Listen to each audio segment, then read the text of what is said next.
उपाध्यक्ष महोदय वित्त मंत्री को देश की आर्थिक स्थिति और निर्धनता के संबंध में जितनी जानकारी प्राप्त होती है उतनी किसी अन्य मंत्री को संभव नहीं होती।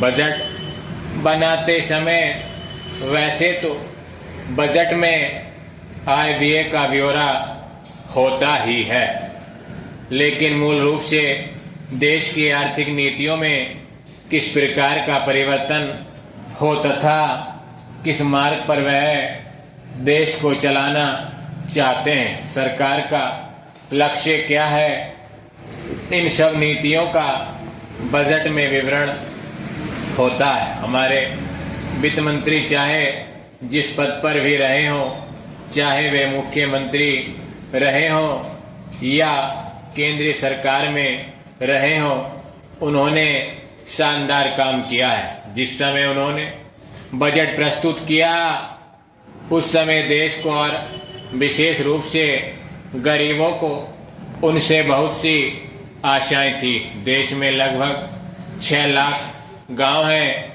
उनमें जो बेरोजगारी है, गरीबी है, उसके संबंध में देश की जनता को उनसे बड़ी आशाएं थी और जनता देखना चाहती थी कि इस अवसर पर सरकारी नीतियों के द्वारा देश को वे क्या मार्गदर्शन देना चाहते हैं। Next para. इस दृष्टि से 3 महत्वपूर्ण बातें इस समय देश के सामने थी।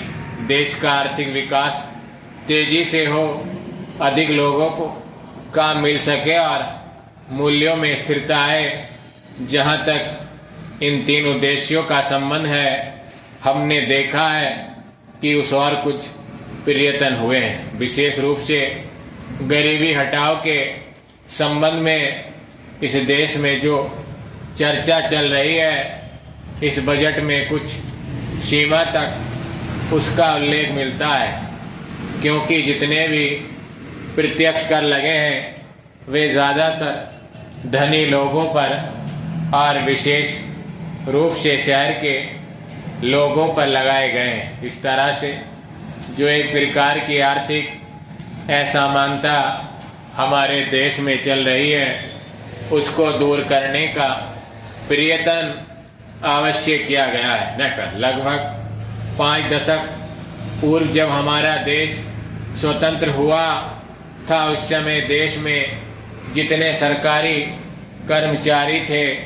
वे ऐसा समझ बैठे थे कि अब तक देश में जिस तरह से अंग्रेजों का प्रशासन चल रहा था उस तरह से काम नहीं चलेगा, क्योंकि कांग्रेस के जो नए लोग आए थे, जो मंत्री बने थे, वे लोग धन के मामले में त्यागी आदमी हैं। धन से उनको मोह नहीं है, लेकिन बाद में उन्होंने देखा कि हमारे मंत्री लोग भी इस तरह से शानदार जीवन पसंद करने लग गए हैं जिस तरह से अंग्रेज करते थे।